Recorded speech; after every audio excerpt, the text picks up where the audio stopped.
अस्सलाम वालेकुम जी व्यूअर्स, कैसे हैं आप? उम्मीद है कि आप बिल्कुल ठीक-ठाक होंगे। मैं भी अल्लाह का शुक्र है बिल्कुल ठीक-ठाक हूँ। आज आप लोगों के साथ बंद गोभी के पकोड़े की रेसिपी शेयर करने वाली हूँ। यकीनन आपने हर तरह के पकोड़े खाए होंगे, लेकिन आपने बंद गोभी के पकोड़े कम ही खाए होंगे।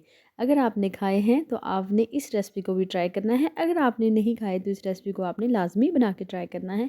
ये आलू से चिकन पकौड़ों से भी ज़्यादा मज़े के बनते हैं। पहले तो हमें यही पता था कि आलू के पकोड़े मज़े के होते हैं, लेकिन यकीन करें बंद गोभी के पकोड़े आलू के पकोड़े से कई गुना ज़्यादा मज़े के होते हैं। तो चलते हैं जी टाइम ज़ाया किए बगैर क्रिस्पी और क्रंची पकोड़ों की तरफ। तो आपने वीडियो को फुल वॉच करना है, आपने कोई भी पार्ट स्किप नहीं करना। इस रेसिपी को आपने लाज़मी ट्राई करना है। तो बिस्मिल्लाहिर्रहमानिर्रहीम, सबसे पहले हमने बंद गोभी ले ली।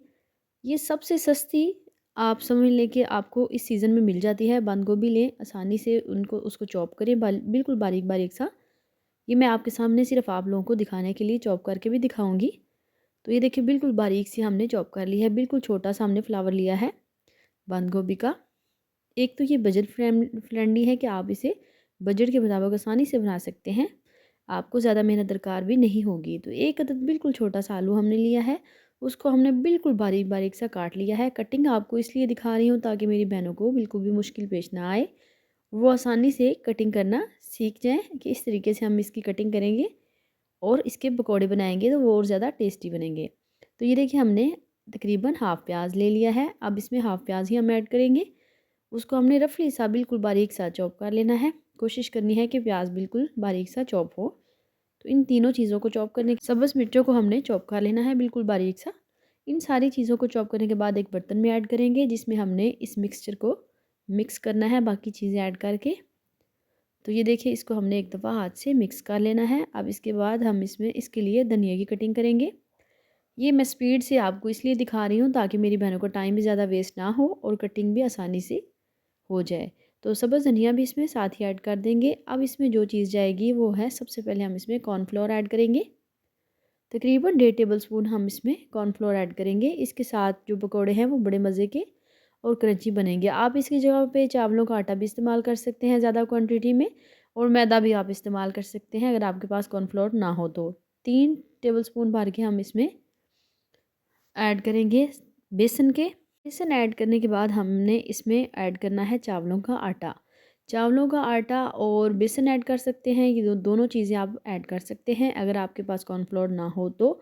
तो मैंने इसमें थोड़ा-सा चावलों का आटा भी शामिल कर लिया है। साथ ही हम हस्बे ज़रूरत लाल मिर्च का पाउडर ऐड करेंगे, हल्दी का पाउडर ऐड करेंगे, और साथ ही हम इसमें थोड़ी-सी कसूरी मेथी ऐड करेंगे, और तकरीबन 1 टेबल स्पून भर के इसमें सूखा धनिया हाथ के साथ मैश करके ऐड कर देंगे।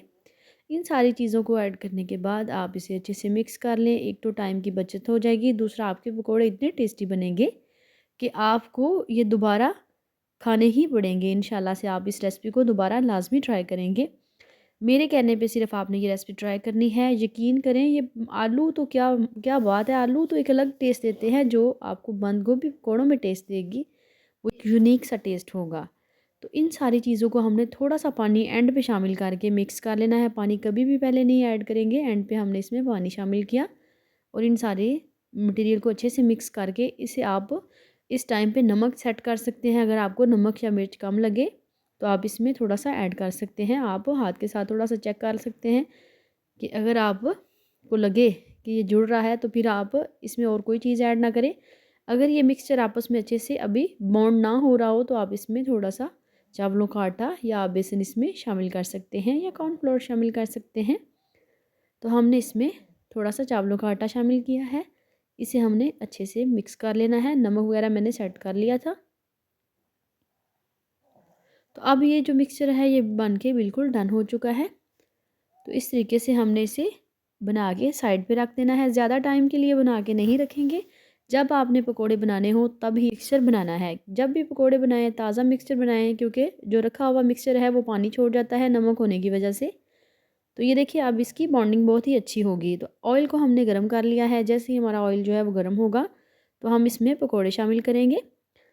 तो आपने इन्हें बनाना मीडियम टू लो आँच पे है। आँच को तेज़ नहीं करेंगे। अगर आँच को तेज़ करेंगे तो हमारे पकोड़े जल सकते हैं।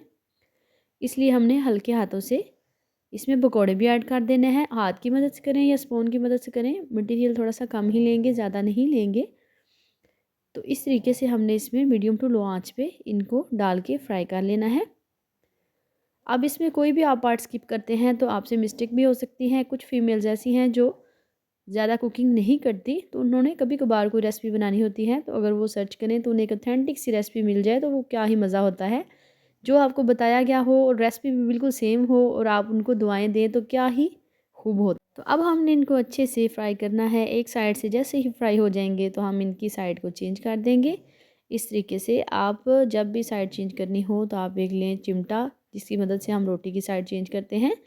तो आप उसकी मदद से आराम से इनकी साइड चेंज कर सकते हैं। हाथ भी नहीं जलते और आसानी से इनकी साइड भी चेंज हो जाती है। तो कलर हम ज़्यादा डार्क नहीं देंगे क्योंकि ये बंद गोभी के पकौड़े हैं। आलू का तो बस इसमें हल्का सा टच है, तो इस वजह से हमने इसे ज़्यादा कुक नहीं करना। आम बंद गोभी जो है वो फ़ौरन से फ्राई हो जाती है और कलर जो है वो हमने अच्छे वाला रखना है और अंदर तक इंशाल्लाह से ये क्रिस्पी और मज़े के होंगे इंशाल्लाह।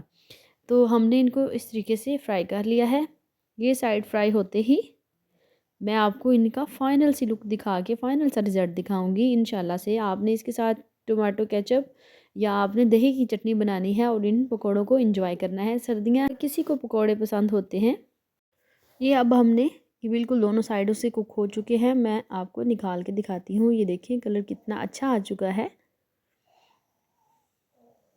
सर्दियों में चाय के साथ इस रेसिपी को लाजमी ट्राई कीजिएगा। अगर आपको मेरी रेसिपी ज़रा सी भी अच्छी लगी हो और आप अभी तक मेरी वीडियो देख रहे हैं तो आपने चैनल को सब्सक्राइब भी करना है और लाइक भी लाजमी करना है। ये आप लोगों की तरफ से चाहत होती है, हमारे लिए इनाम होता है। आपको आपको इसके पैसे नहीं देने पड़ेंगे, लेकिन हमारा दिल बहुत ज़्यादा खुश हो जाएगा अगर आप हमें लाइक करते हैं और आपको रेसिपी पसंद आती है तो आप अच्छा सा अपना फ़ीडबैक देते हैं। तो मैं अब जो दोबारा मिक्सचर है वो भी ऐड करके इसी तरीके से पकौड़े बना लूँगी।